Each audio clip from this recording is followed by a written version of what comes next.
China, Myanmar, Japan దేశాలకు సాగర యాత్రలకు శ్రీకారం చుట్టింది. 10-11వ శతాబ్దంలో చోళ సామ్రాజ్యం ఆగ్నేయ ఆసియా వరకు విస్తరించింది. పూర్వం నుండి ఇప్పటిదాకా కల్లోల కడలి విసిరిన ఎన్నో సవాళ్లను స్వీకరిస్తూ కవ్వించే జలాలను అధిగమిస్తూ మనిషి సాగించిన సాహస సాగర యాత్రలను సాధించిన విజయాలను వీక్షించాను. అంతిమంగా ఆంధ్రులు ఇక్కడ తమ మూలాలను పాదుగొల్పి నేటి ఆంధ్రప్రదేశ్ రూపకల్పనకు దోహదం చేశారు. ఈ పరిణామ క్రమంలో ఈ తీర ప్రాంతం బ్రిటిష్ వారి ఏలుబడిలో కొనసాగి స్వాతంత్ర్యం తర్వాత భారతదేశంలో భాగమై వర్ధిల్లుతోంది.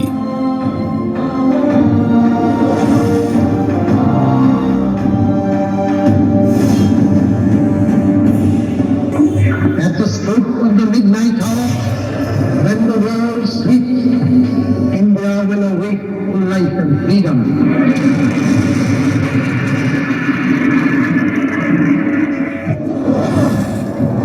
భారత జాతి నిజమైన స్వాతంత్ర సముపార్జన దిశగా తన ప్రస్థానాన్ని కొనసాగించింది. మొదటి 20 సంవత్సరాలలో నౌకా దళాన్ని బలోపేతం చేస్తూ విస్తరించే దిశగా కృషి చేసింది. ఇప్పుడు భారత నౌకా దళాలు తూర్పు పశ్చిమ తీరాల్లో రక్షణ బాధ్యతలను నిర్వర్తిస్తున్నాయి. అప్పటి రక్షణ అవసరాలకు తగిన విధంగా 1968 మార్చి 1వ తేదీ నాడు ఇక్కడ విశాఖలో నూతన తూర్పు నౌకా దళం రూపుదిద్దుకుంది.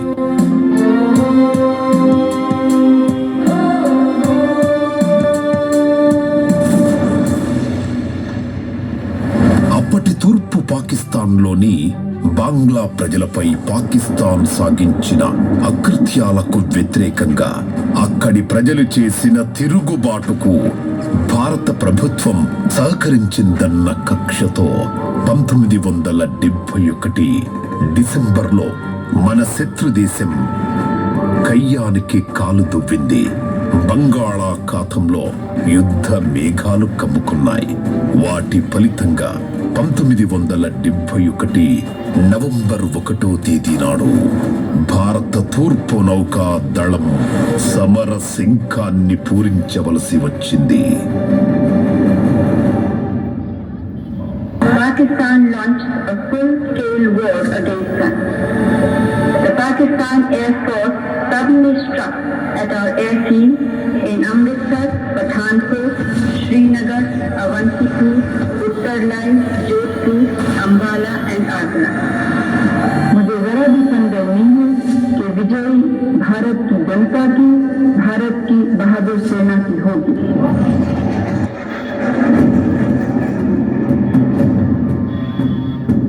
మన నౌకా దళం అప్పుడే ఎదురుదాడికి సిద్ధమైంది.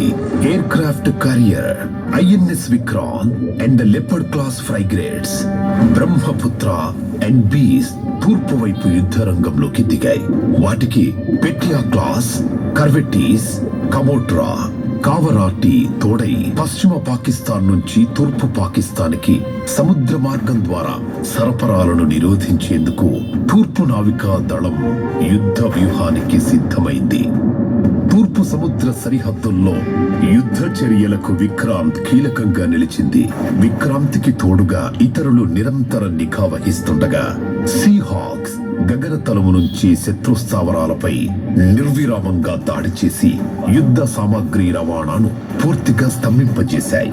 ఐఎన్ఎస్ విక్రాంత్ను ధ్వంసం చేసే వ్యూహంతో పాక్ సైన్యం తన వద్దనున్న అతి ముఖ్యమైన జలాంతర్గామి పిఎన్ఎస్ ఘాజీని బంగాళాఖాతం జలాలలోకి ప్రవేశపెట్టింది. కానీ 1971 డిసెంబర్ 3వ తేదీ నాటి రాత్రి విశాఖపట్నం పురదైవమైన వైశాఖి భారత నౌకా దళాన్ని తన ఆశీస్సులతో బలోపేతం చేసింది. పాక్ వ్యూహాన్ని చిత్తు చేస్తూ మానసిక స్థైర్యాన్ని దెబ్బతీస్తూ శత్రు సైన్యం తాలూకు జలాంతర్గామి పిఎన్ఎస్ ఘాజీని బంగాళాఖాతం జలాల్లో నిలువున ముంచివేసింది.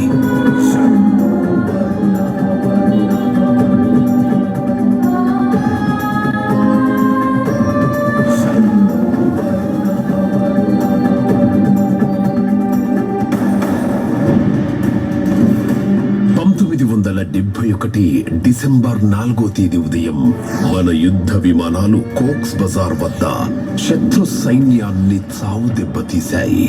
సరిగ్గా అదే సమయానికి భారతీయ పశ్చిమ నౌకాదళం ఓపీ ట్రైడెంట్ నేతృత్వంలో శత్రుదేశ రాజధాని కరాచీ నగరంపై నిప్పులు కురిపించింది. 1971 డిసెంబర్ 4వ తేదీ నాడు భారతీయ నౌకాదళం సాధించిన విజయానికి గుర్తుగా ప్రతి సంవత్సరం డిసెంబర్ 4వ తేదీని ఇండియన్ నేవీ డే అంటే భారతీయ నౌకాదళ దినోత్సవంగా జరుపుకుంటున్నాము.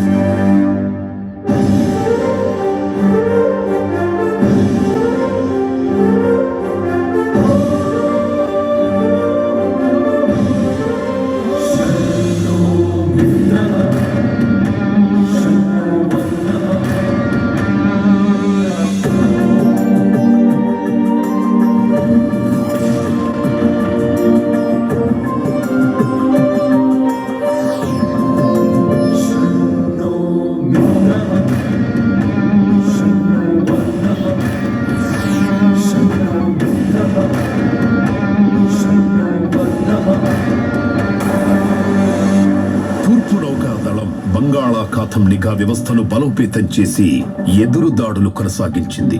అందులో భాగంగా మర్చెంట్ షిప్స్ ను స్వాధీనం చేసుకుని సరిహద్దుల్లోని శత్రుదేశ నౌకా స్థావరాల్లోని యుద్ధ నౌకలపై బాంబులు కురిపించింది.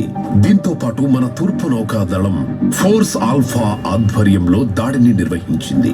ఇందులో భారత నౌకాదళ సిబ్బందితో పాటు ముక్తి వాహిని వీరులు చేతులు కలపడం విశేషం. తూర్పు సాగర జలాల్లో దూసుకుపోయిన ఫోర్స్ ఆల్ఫా తూర్పు పాకిస్తాన్ లోని పుషర్ నదిలో చొచ్చుకుపోయింది. అక్కడి ప్రముఖ పారిశ్రామిక కేంద్రాలైన ఖులానా, చాల్నా, మోంగు రేవు సముదాయంపై దాడి చేసింది. విజయం మనదే అయిన భారత అమర జవానుల ప్రాణత్యాగాలతో తప్ప యుద్ధానికి తెరపడలేదు. 1971 డిసెంబర్ 9వ తేదీ నాడు సౌరాష్ట్ర తీర జలాల్లో శత్రువుల జలాంతర్గాములపై దాడి చేసేందుకు వెళ్లిన భారత నౌకాదళ యుద్ధ నౌక ఐఎన్ఎస్ కుక్రీ ప్రమాదంలో చిక్కుకుంది. ఒక శత్రు జలాంతర్గామి ప్రయోగించిన టార్పిడోకి ఆహుతైంది. ఆత్మరక్షణలో భాగంగా నౌకా కెప్టెన్ తప్పించుకున్నా కెప్టెన్ ఎంఎన్ ముల్లా మాత్రం త్యాగానికి వెనకాడలేదు. నా వాళ్ళు మునిగిపోవాల్సి వచ్చినప్పుడు వారితో పాటు నేను సైతం మునిగిపోక తప్పదు అంటూ ఐఎన్ఎస్ కుక్రీతో పాటు కెప్టెన్ ఎంఎన్ ముల్లా సముద్ర జలాల్లో సమాధి అయ్యారు. ఆయనతో పాటు ఐఎన్ఎస్ కుక్రీలోని 18 మంది ఆఫీసర్లు, 176 మంది నౌకాదళ సిబ్బంది వీరస్వర్గం పొందారు. వారి త్యాగాలను అనుక్షణం గుర్తు చేసే ఈ స్మారక చిహ్నం the victory at sea 1996 December 10వ తేదీ నాడు ఆవిష్కృతమైంది.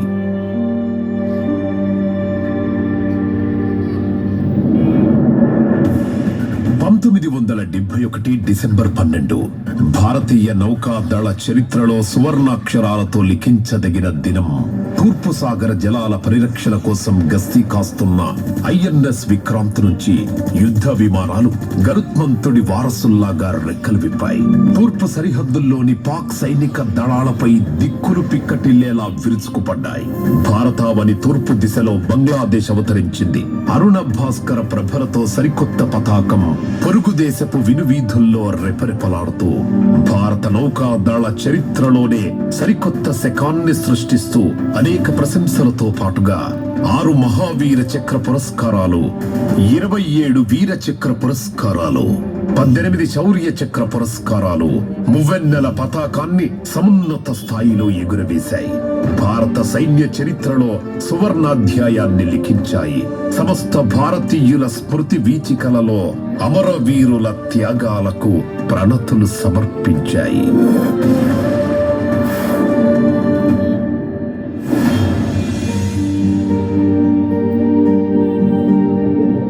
కాలం కెరటం ఎవరి కోసమూ నిరీక్షించవు అని సామెత.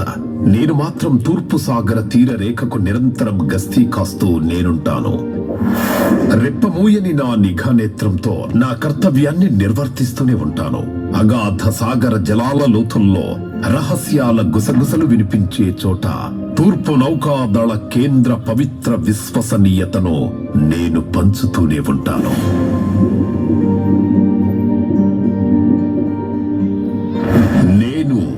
విశాఖపట్టణాన్ని, తూర్పు నౌకాదళ ఆది కేంద్రాన్ని, తూర్పు తీర అదృష్ట రేఖా విలాసాన్ని, బంగాళాఖాతం మొదలుకొని ఆగ్నేయ హిందూ సముద్ర తీర రేఖ వరకు 1,00,000కు పైగా నౌకల్లో ప్రపంచంలోని మొత్తం చమురు రవాణాలో పావుభాగం ప్రయాణించే తూర్పు సాగర సరిహద్దు జలాల రక్షణ నా బాధ్యత. 2016 ఫిబ్రవరిలో విశాఖపట్నంలో అంతర్జాతీయ నౌకా సమూహ సమీక్షను నిర్వహించినప్పుడు ఈ సాగర తీర నగరం భారత నౌకాదళం చేతులు కలిపాయి. ప్రపంచ దేశాల నుంచి తరలివచ్చిన నౌకా శ్రేణికి అపూర్వ రీతిలో ప్రదర్శన నిర్వహించి అద్భుత స్వాగతం పలికాయి.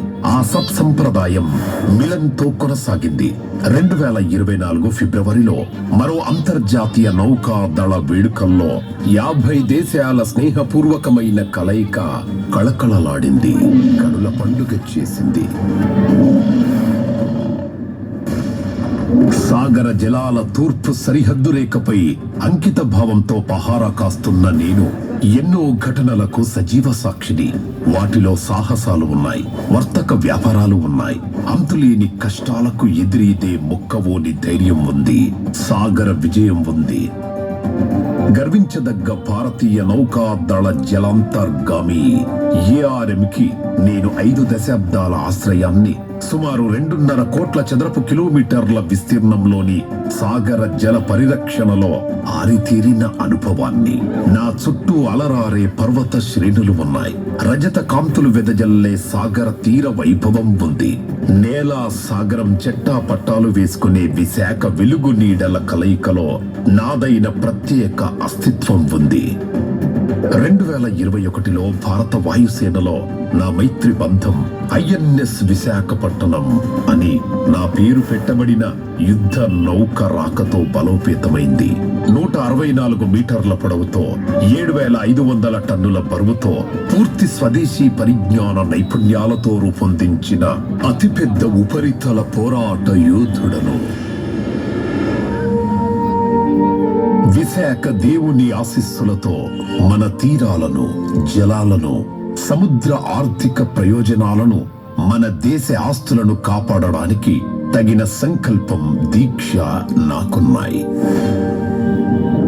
అశోక ధర్మచక్రంతో అలరారుతున్న తీరంగా మన జాతీయ పతాక సునిశ్చిత దృష్టితో పనిచేస్తున్న మన భారత నౌకాదళం ధైర్య సాహసాలకు ప్రతీక.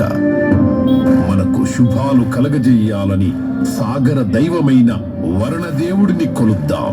యుద్ధంలో నౌకాదళ విజయాల కోసం ప్రార్థిద్దాం. ఎక్కడైనా, ఎప్పుడైనా, దేనినైనా సాధించాలనే లక్ష్య శుద్ధికి సలాం కొడదాం. కర్మణ్యేవాధికారస్థే మా ఫలేషు కదాచన.